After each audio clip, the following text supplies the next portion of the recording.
Hello, everyone, and welcome back to another episode of Changing the Climate, a show where we talk about the changing world around us and how we can make it better. Brought to you by Climate Change Realty.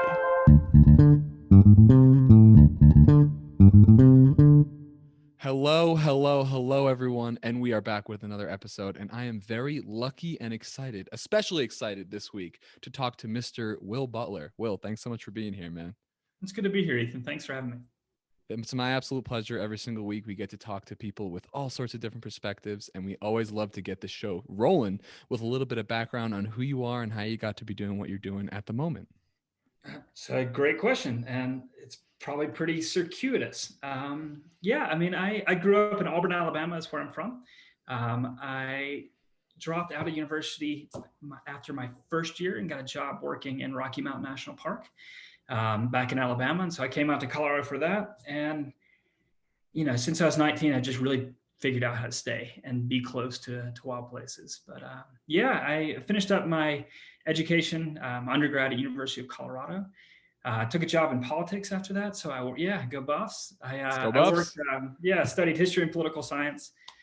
Went to work as an aide to who was then Congressman Mark Udall. He became Senator Mark Udall for Colorado, and did some work back and forth in DC. But ultimately, my heart's here. I'm a big rock climber, and DC was way too far away from mountains. So I came back here. I figured out how to stay here. Ultimately, launched a company with a buddy. At that point, we were doing construction and remodeling, and it was great because I could do that for 3 months and then jump out and go climb in Yosemite or France or whatever for 3 months and come back and get to work again. So I did that until the economic collapse, and which was 2008, 2009. So it was just kind of like the faucet turned off at that point. And I was like, all right.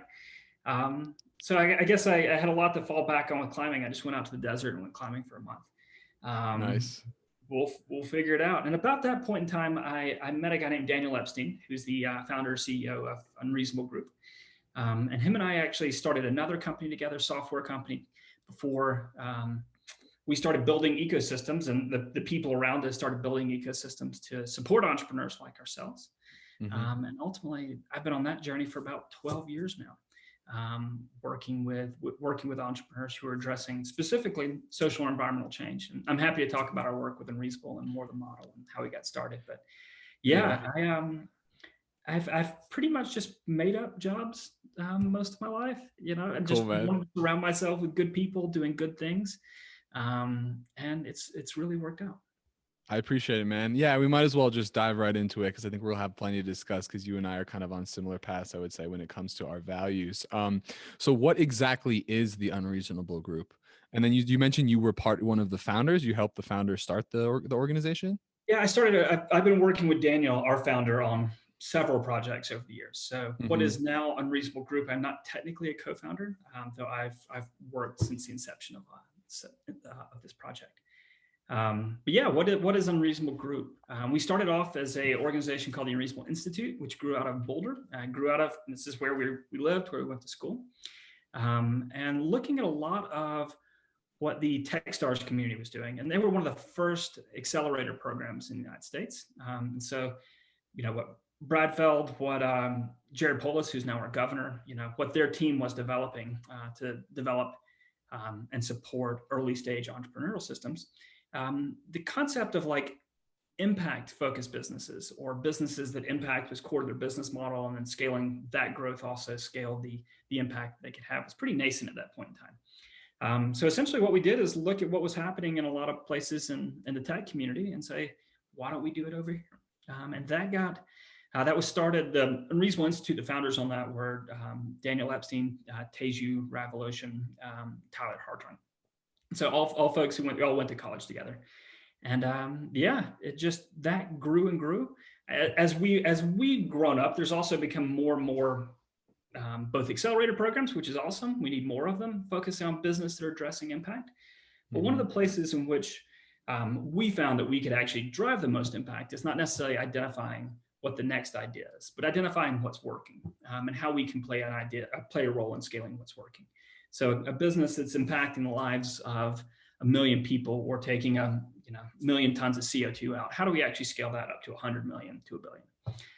And we do that by connecting them to capital. It's a big part of my job as I operate as a Yeah. bridge between the entrepreneurial ecosystem, between our entrepreneurs and venture capital firms, private equity groups, whatever it might be, whoever can actually sponsor them or support them in their growth targets. It's a big part of what we do. And so, yeah, the Institute split off into an organization now called Uncharted that continues to focus on early and idea stage companies. Unreasonable Group shifted to focus on later stage kind of growth stage companies. And it's been a good model. We partner up with major organizations, major institutions like Barclays Bank, one of the largest banks in the world, to identify and work with companies operating in the quote unquote green economy, so future of energy, future of agricultural system, future of protein. And yeah, I mean, it's not altruism. They're paying us for proximity to these kind of companies. Altruism isn't real. Yeah, I'm with you on that. Totally. I think it's you're asking someone to operate outside. If you ask somebody to operate outside their self-interest, it's kind of hard to understand what their value system is otherwise. Sure. Yeah, I definitely believe in the idea of enlightened self-interest, which is doing good by others will innately just come back and make you feel good about yourself, and then kind of inspire you to go on and keep doing that. Yeah. What did I want to? Let me just give you some background on me so we have some context for the conversation. So you went to the University of Colorado Boulder, right? Yeah. So I went to Leeds, I studied entrepreneurship, and then I went and did some traveling, and I came back and I started this business called Climate Change Realty, which is just basically like I'm a real estate agent. So I represent people on the purchase and sale of homes. But in addition to that, I actually take 50% of the commissions and donate it to organizations dedicated to fighting climate change. So that's kind of the thing behind this. Thank you. The thing behind this podcast is to figure out which organizations can prove to most effectively combat the most pressing challenges of our time, which in my opinion would be something environmental that affects everyone. And then eventually beyond that point, when I reach a certain like income threshold, I'm going to take the other half of the money, and rather than taking it for myself, I'm going to be looking for other entrepreneurs to fund their ventures and kind of train them to go through the whole startup process and get through. So that's why I thought it would be really awesome to have you on and talk about your organization, because you seems like you guys are a couple steps ahead of me already, so I could definitely learn a lot. But I guess what I wanted to ask you is why do you think using market-based solutions would be, now I don't want to say more effective, but what makes you more interested in using free market approaches rather than going from the top down through like the political system to get effective change? Yeah, well, nothing exists in a silo. We need both. We need governments, we need NGOs, we need the private sector. Mm-hmm. I like markets is a big part of it. I understand markets. I Mm-hmm. understand how you can align around goals using market forces. So it absolutely works for me. I like business, so I like growing businesses. I like the types of companies we work with. I want them to be the next titans of industry, because that money then comes back into starting new companies or to investing in other businesses that are shifting the needle on social or environmental impact around the world. So yeah, I mean, I like market economics. I like studying it. Part of my political science degree was learning a little bit about that. And it's just kind of also how the world works. Like whether or not Mm-hmm. that I'm blanking on that the president was probably in the 20s or 30s, but it's like the business of America's business. I mean, like government is set up to support businesses, it's set up to support entrepreneurs, it's set up to Sure. support individuals. And so asking government to operate outside of that is a real challenge for government. I mean, most of our government leaders, the only real metrics that they have to gauge success is jobs growth and GDP growth. And that's Mm-hmm. also been a little bit toxic in the Industrial Revolution as we've extracted so much out of the earth in order to fuel that GDP growth. But I mean, going back into politics, I guess Kennedy was elected on saying he could hit 5% GDP growth. Right, Sure. that's what got him in office. And yeah, it's all officials know what to really talk about. So if you can show a way that you can actually push growth forward while not while operating as a net positive to nature, then that's a story that we want to be a part of, that I want to be a part of. But you absolutely need governments to set policy to tax things that they don't want to see to incentivize things that they want to see, like incentivizing solar during the Obama administration. You Hmm. know, in this administration, it's putting a halt on oil and gas leases, let's say. So you need government. It's part of it, and we work in concert. But more and more government is looking to the business community to set direction. It's been really even interesting, the last couple of weeks, seeing so many major CEOs speak out about what was happening in Georgia around voting rights, and it's like that actually shifts policy. Like the business community can affect and shift policy, and I'm all for it. But it's I agree. yeah, and you need NGOs too. You need nonprofits. You need the organizations who are doing the original work to prove that there's a case, Yeah. so that other entrepreneurs and market forces can come in past that. Yeah, we're gonna do it all, man. I'm so happy to be talking to you today. So let me ask you this: Is Unreasonable a for-profit company? We are, yeah, we're a for-profit company. Cool. So And what's like the revenue model? How do you guys make profit? Because obviously there's the main reason the company exists is this mission to promote good in the world and yeah, fund these organizations that are creating a positive impact. And I've tried to find a way to have a career for myself and also do the same thing. But you got to get some sort of revenue going. And the idea is to kind of my idea at least is to kind of modify the market because we are the market. We decide what we spend our money on. If we're spending money on things that are going to regenerate the earth and create more life rather than sucking resources away, I'm all for it, yeah, absolutely. That whole concept of voting with your dollars, right? That each Yes, dollar that you absolutely. spend is essentially a vote for the way in which you want the world to be. The the question was around what is our revenue model, Hmm. and our primary revenue model at the moment is we work with. I'll use the example of Barclays Bank. Barclays is one of our largest partners, Hmm. and they're an investment bank. In the United States, they're a commercial bank in London. London, yeah. But an investment bank is a business who is a bank that invests in growing companies. So most of the companies that like you can't really work with an investment bank until you need to raise, say, north of $50 million. And this bank will also, if your business were to go into public markets, whether that's traditional publics or SPACs are really hot right now, a bank like that could underwrite that process and get your company listed on the stock exchange. So we essentially are a bit of a scouting team for organizations like Barclays.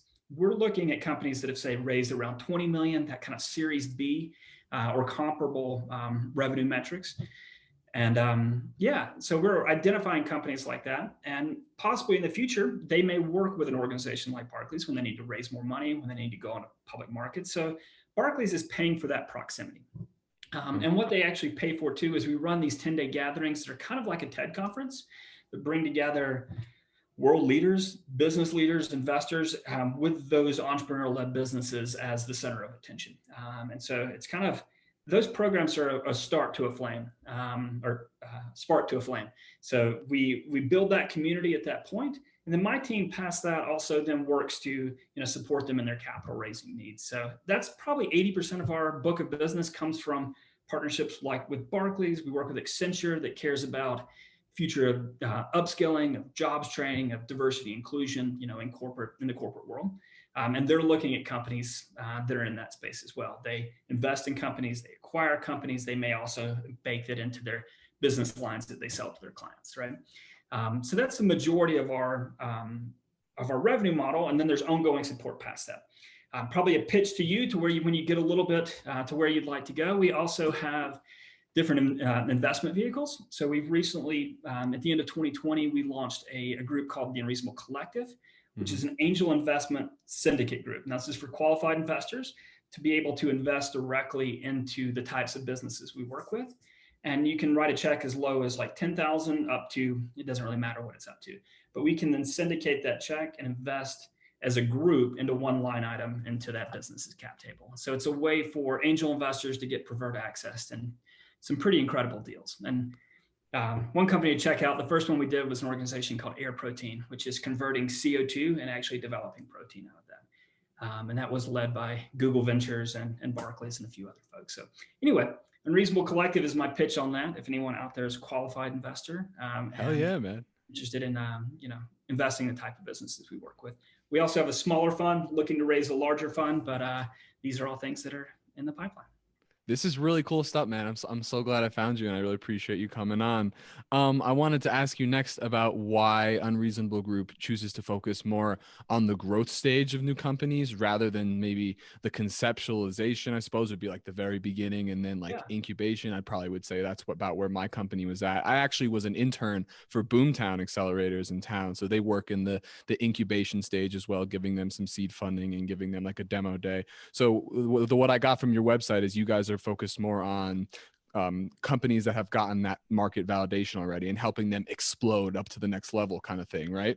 Yeah, yeah. Well, I mean, so it's partner driven a little bit too.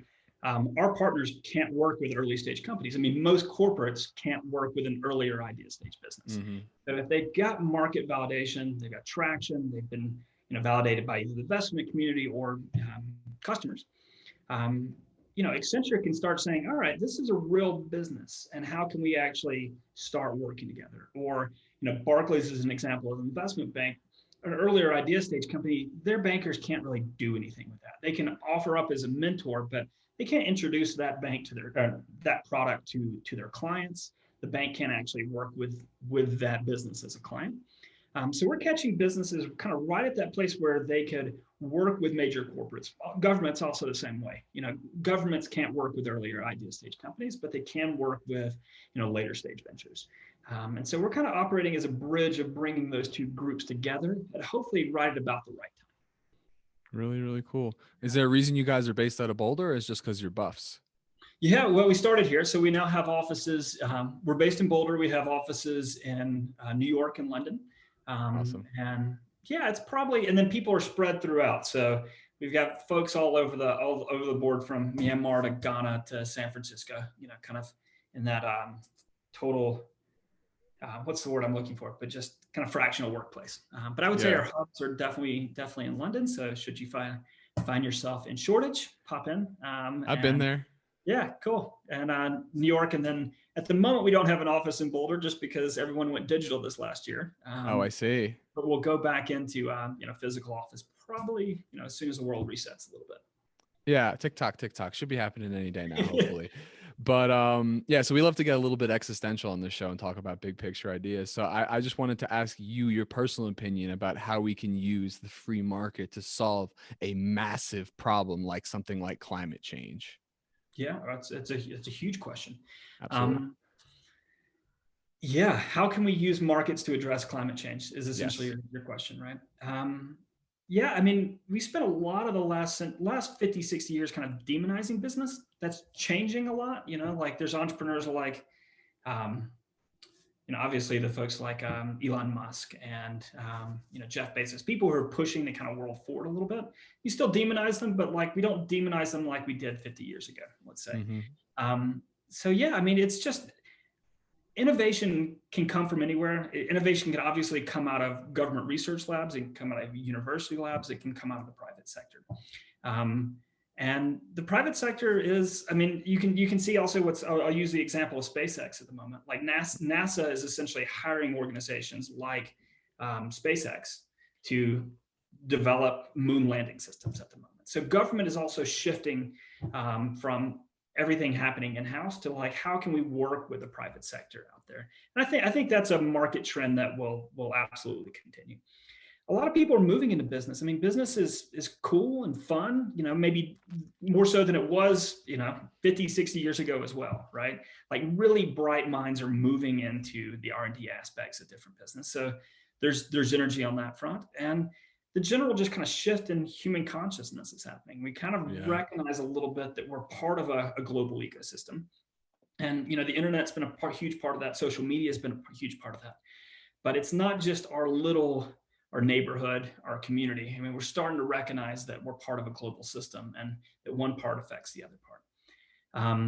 And yeah, I mean, I like private business. I like working with private business. And I think it's a trend that will absolutely, continue. I think governments will still, keep funding, private startups.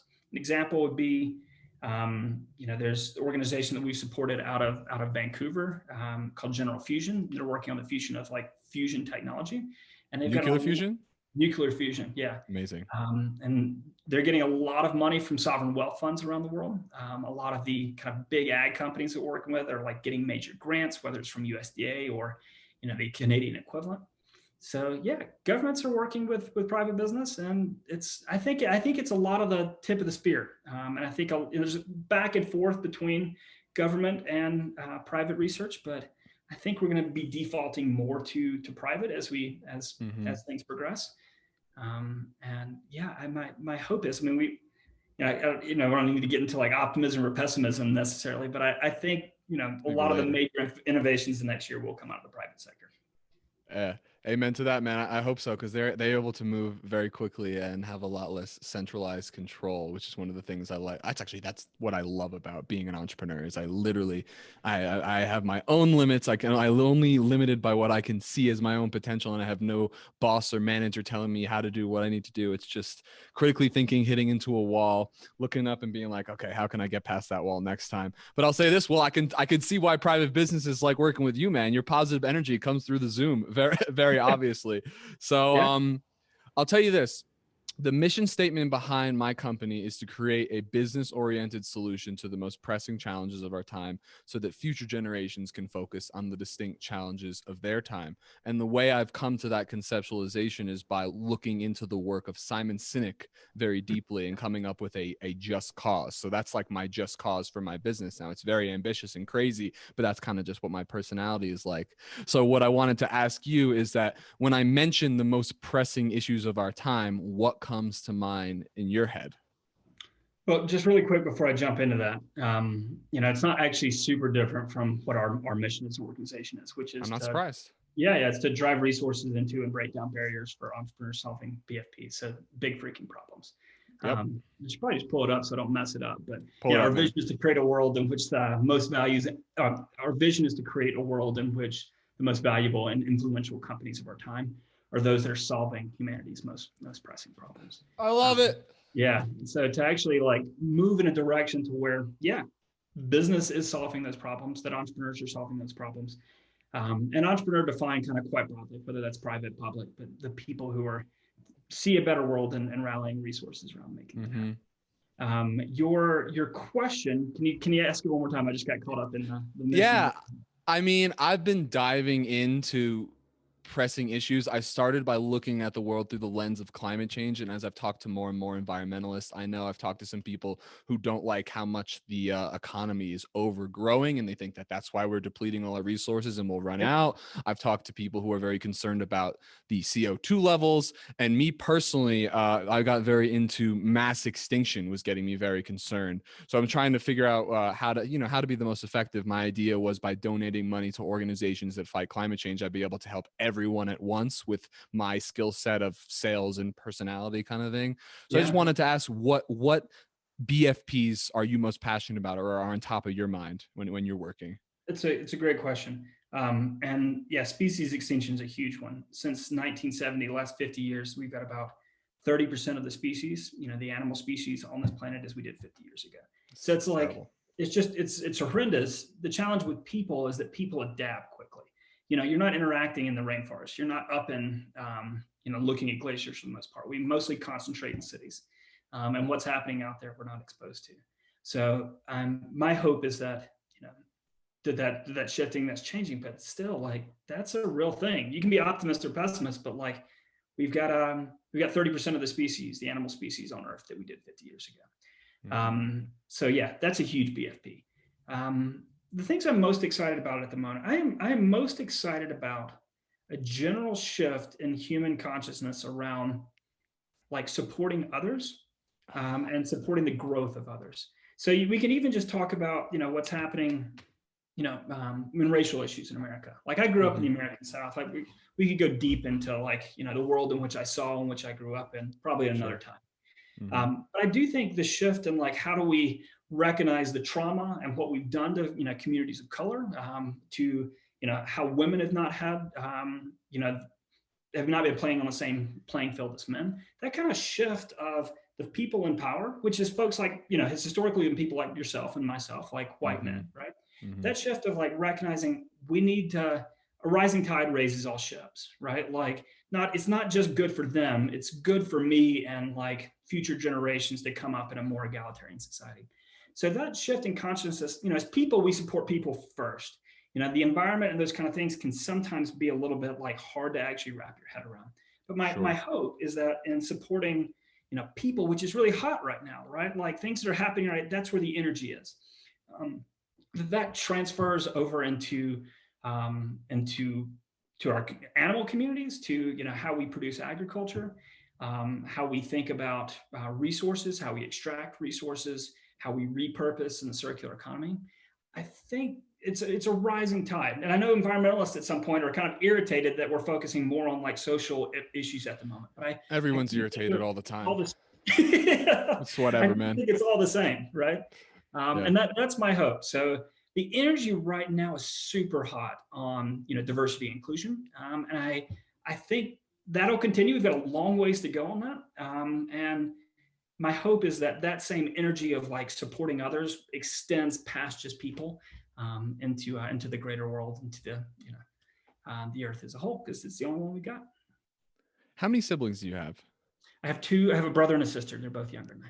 Yeah, you seem like a big family man. I appreciate it. I've got a 20-month-old baby boy as well, who might like interrupt us at some point in time when he gets up. There's the beaming energy. He doesn't Yeah. need sleep.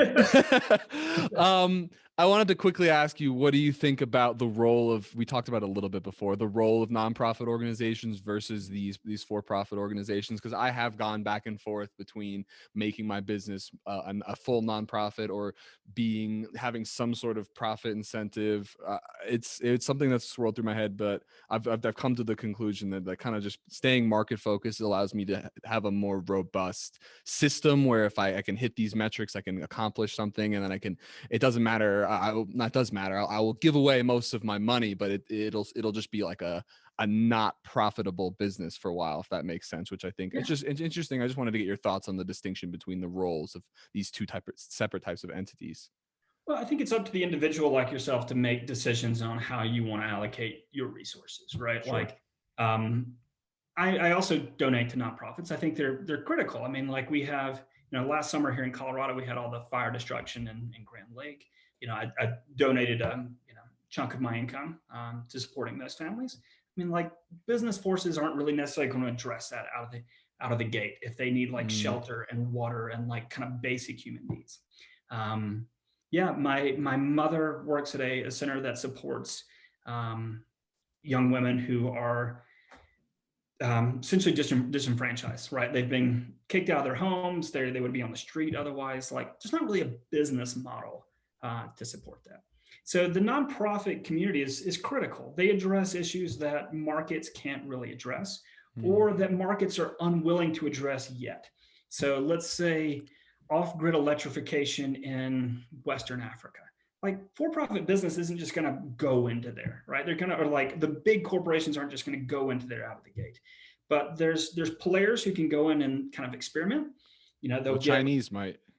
Chinese Chinese might, but corporations like, might. Yeah. yeah, but they'll get typically, they'll get dollars from grant dollars to kind of explore if there's a market there.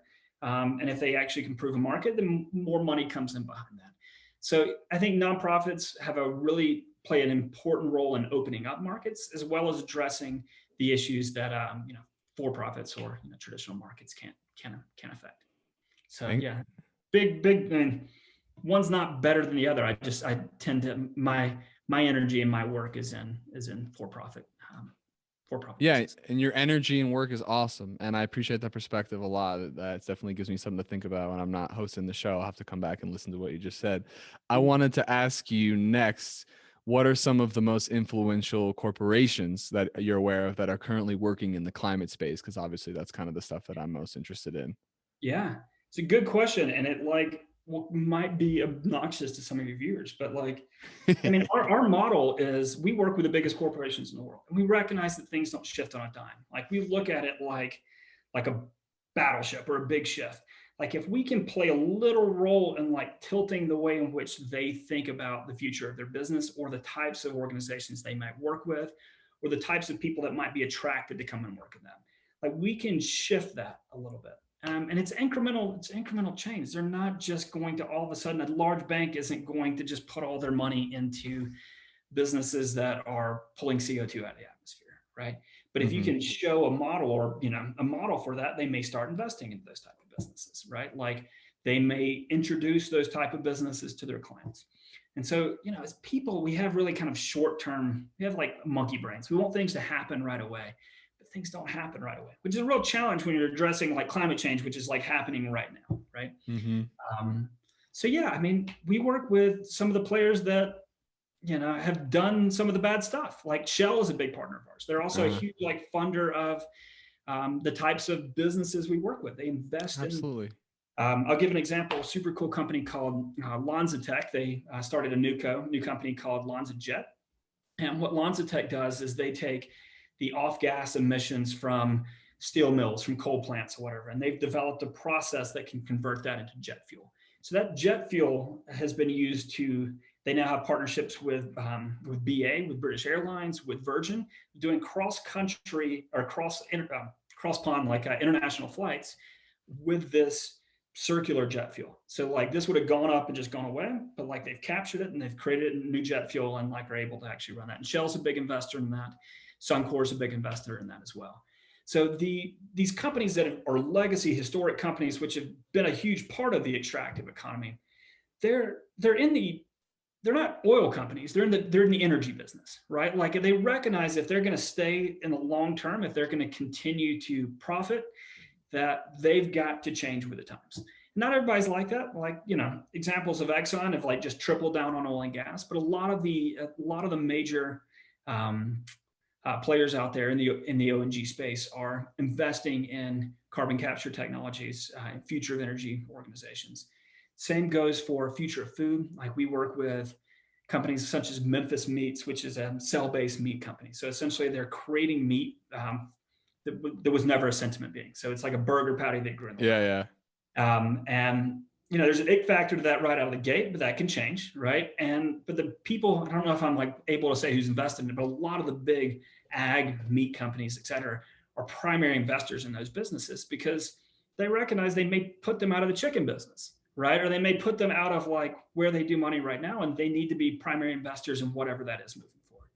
So yeah, the Awesome. the big companies that don't just see themselves as like, this is our product and this is going to be our product forever, that we're in the protein production business or we're in the energy business and we need to shift wherever those markets are going to. So I think it'll be, some of the big players will go out and some of the emerging players will become, the Shells and the GEs or whoever of the future. But most of them aren't going anywhere. Most of them will continue to play a major role, and we'll be able to do that by identifying new technologies and shifting with markets. Yeah, for sure. That's a really good response. And it's all about like we kind of hinted at earlier, like having a vision for the business is the way to get it to succeed, to have some kind of meaning behind it besides just driving profit, because that's what will, I don't know, what'll keep it going, what'll keep the pioneering success forward is having like a true purpose behind the company. And that's the idea of like the infinite game, is that you just got to stay in the game. If you're in the energy business and everyone's using oil and now oil's out of style, if you want to stay in the game, you got to adapt or die, Yeah, So absolutely. And profit's cool, right? Like profit's great. Looking at a fat bank account feels good, right? Like so we much all value want. to the world if you make money in theory. Absolutely. Yeah, it's important, and it also attracts people of our generation to work to these type of companies. Mm, Like they don't want to just go home and say they work for an organization that's doing X, Y, Z, right? That's you know tar sands or whatever it might be, right? Like mm, people won't. Our generations in particular want to be more connected to the work and to the overall impact that work is having. mm, And it's one of the first generations is actually willing to work at a discount in order to work in companies like that. mm-hmm. So my hope is that they don't have to work at a discount. Like I hope that like shifts to being like more kind of core business or core function of an organization. But yeah, if you want to attract great talent, you need to people rally around your mission, your vision as an organization. Salaries are important. Being able to make your mortgage is important, but it's not what gets us up to go to work. No kidding. So can you tell me a bit about the Unreasonable Impact World Forum? Seems like a big event that you guys put on. Yeah, it is. So we do that. Well, typically every year, we Right. bring all of our companies together. Specifically, that one's with all of our companies that are operating in the green economy that are part of the Barclays event that we do. And we Sweet. run, yeah, we run. I was speaking about these 10-day gatherings that we do. We do each of those. We do one in Asia Pacific. We do outside of Singapore. We do one outside of London each year for UK and European entrepreneurs, and we do one in upstate New York for companies that are operating in the Americas, primarily Canada and the United States. And so every year we bring those businesses together for the Unreasonable World Forum, which is essentially it's a place for knowledge sharing. It's a place for connection. So if an entrepreneur in the United States is looking to move into China or Singapore or wherever it might be, they're able to develop relationships with businesses on the ground. It's a way of, it's kind of a TED style event as well. We do have like a half day that brings together a lot of the investment community in Europe. And there's big presentations of each of what those companies are doing. So the hope is to be able to drive resources through exposure to the investment community's exposure to the businesses in which they're doing. But that's only a day. We then go out onto kind of offsite for 2 days, and it's really just workshopping, how collaboration. This year, we'll also do about $2 million in grants through our partners to help Sweet. spur spur collaborations between teams and develop new products, move into new markets, et cetera. So yeah, we've been really, I don't know if lucky's the right word. Lucky's the right word to find partners that buy into what we're doing and are willing to support that with both their time, with some truly brilliant people that work in those businesses as well as their dollars. That's awesome, man. I'd love to be a part of it. When is the event planned for this year? So I don't know if it'll be this year, so Right. Right. yeah, London's like just getting out of a lockdown. Parts of Europe are Mm-hmm. still in like full on lockdown. So I Yeah. think our whole year switched from in-person gatherings to digital events. So we've done Mm. all of our work in a digital space, which has worked really well. Actually, it's given us the ability to bring companies in that may not have come in otherwise, because a 10-day commitment to come into a thing is a huge commitment. Usually that takes like board approval, or let's say you're a working mother CEO, like you're already strapped for time. And then I'm asking you to step away from like home and your team for 10 days to like think about the business and, how you can grow yourself as a CEO. It's just sometimes a really hard pitch. So in the switch to digital, rather than 10-day events, these have become like 3-month events that people kind of call in from. And we've been able to attract a lot more female-led businesses and growth stage businesses that may have not all participated in our events previously. So I think when we reset, there'll probably be a combination of like a little bit in person, is that like physical community is still really important for developing relationships, but a lot of it will continue to be digital. And I like that because I've got a family too. Like stepping away and like going to the other side of the world for 2 weeks to Yeah. just a thing is a yeah, I love it. I get a lot of energy from it, but I'm in a different stage of life now too, where I, want to be home and support my wife, and an infant's a lot of work. Yeah, and that's what's most important in life, I think, is the relationships you have with the people closest to you. So it's really important. But it's nice to have some sort of, fulfillment in your work, some sort of big purpose that you're leading towards. But yeah, I'm a big advocate of focusing on interpersonal relationships. I wanted to ask you for a personal piece of advice as we're getting to the end here, since you're involved in all these businesses that are working on, as we've described, what do we call them, BFPs, or I call them grave problems. How do you seem like a very positive person, which I love, and that's usually how I project myself to others, and how I'm always trying to look at the bright side of everything. But when I dive into the weeds of these issues, it can get very overwhelming. So I wanted to ask you how to keep a positive outlook when you're considering these problems almost on a daily basis, you know? Absolutely. Yeah, you call them grave problems. Jim Collins calls them big, hairy problems or whatever, right? Like, Mm-hmm. how do you stay out of the weeds? How do I not go to bed stressed out that a company's about to run out of cash in 2 months and about to have to lay off half their workforce? It's a challenge, man. Like it's really hard. I have to set. There's only so much I can do, right? And there are other important aspects of my life. So I've got my family. I'm a big biker and fly fisherman. So like being outside and connected to nature is like critically important. I have like 3 pillars of like my work, my time outside, and my family. And when they're all Yeah. in balance is when I'm most in balance. So I'm not I am of service to no one if I'm at like in a ball worried that the world is like, moving towards collapse. right? Uh-huh. Like that might, I don't think that that's the case. I think we'll get to a place where humans are operating as a either net positive or even regenerative to nature. What I worry about is what we've done to the world before that, um, to get to that point. But humans are also super adaptable. We have a concept. There's a concept of hedonic treadmill, which essentially is we if you won the lottery and started flying private, you'd get used to that really quick. If you got in trouble somehow and ended up in prison, you'd actually get used to your prison cell pretty quick. So humans are super adaptable, which is like good and possibly how we've become the predominant species here. Sure. But it's also bad as it relates to environmental degradation. We'll get used to our container of like a world that's more degraded than it used to be. 1970 being like we've got 30% of our species lost, right? Yeah. So I worry about those things, but it's yeah. I what I get up and do my work is because I like to be surrounded. We talked about this earlier. I like to be around people that inspire me, around ideas that inspire me, that are people that are willing to fail, that are willing to experiment, that see failure as like a learning opportunity that you can shift that and apply that somewhere else. So I get my energy from that. I'm certainly nervous about the world of what 50 years will look like. Mm-hmm.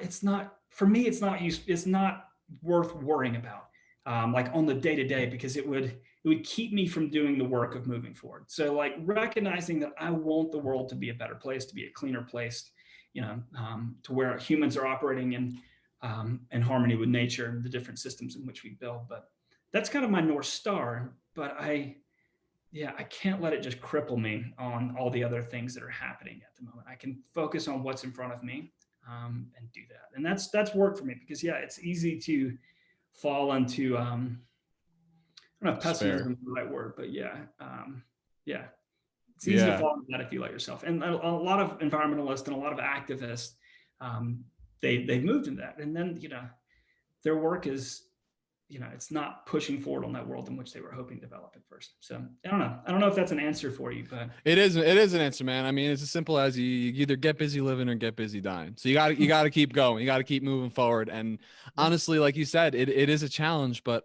if it wasn't, as an entrepreneur, I'm sure you can appreciate this. If it wasn't a challenge, it wouldn't be fun, would it?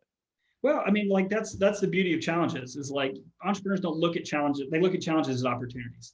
So Absolutely. the folks who like, or yeah, I don't probably even need to say more than that. Like that, a lot of what the world looks at is like this is terrible. Entrepreneurs see a model, they see an opportunity, they see a possibility of addressing that, and those are the kind of people I like working with, and it's a joy to get to do so. And this has been an extremely joyful podcast for me as well. I really appreciate you coming on. My last question is, what advice do you have for a young entrepreneur like myself, or someone who's just getting started in the business world, from Yeah, I your mean, position it's of based. experience? Yeah, it's basic. I mean, like, but figure out who you want to be in 5, 10 years, and like identify those type of people as mentors, right? Like, we need that, and like it could also even if it's not like externally, your mentor could be yourself in 5 years, like, but just identify who that person is, and that's a effing hard thing to do. So it's not Mm-hmm. it's not simple advice. But yeah, rally people around you who believe in you and believe in your vision, and I'm a firm believer that we are, a collection of the people we surround ourselves with. So when you talk about me being joyful, I don't necessarily see that, but like I do know that I surround myself with like joyful people who see opportunity and challenge. And so maybe I'm a collection of that. So surround yourself with the type of people that you want to be with in the world and who, will bring you to the place in which you want to be. And externally go out and look for those people too. And make a formal ask of like, I'm looking for mentors. I need some support in this. And the last bit is like, it's okay for yourself to be your own mentor too. Like identify Mm-hmm. who you would like to be and figure out how you get there. Yeah, man. I have this idea of like the ultimate self, and it's like it's an ideal. It's not something you can ever reach, but it's about this idea. It's again the infinite game, always trying to become better, be a better version of yourself. And I think the key for me, advice to people who are trying to get started, is to, before you go into like any sort of group or organization or mentorship, really get introspective and look through your past and look at the moments in your life that have brought you the most either pain or pleasure, the most emotional experiences, and I think that those really define your character. So I think that's really powerful thing for people to do. So Will, man, thank you, man. It's been a real pleasure today. It's been a joy talking to you. Yeah, Ethan, I've really enjoyed it as well, man. It's interesting. I speak directly to our CEOs in the companies we support, but I rarely talk on a high level about my work. So this was a gift for me, and I appreciate connecting with you, and thanks for having me on. You're very, very welcome. All right, everyone. We'll see you next week. Take it easy. Cheers, guys. Thank you so much for tuning in to another episode of Changing the Climate, the official podcast of Climate Change Realty. If you are very passionate about these issues and you know anyone considering buying or selling a home anywhere in the USA, then please visit ccrboulder.com today.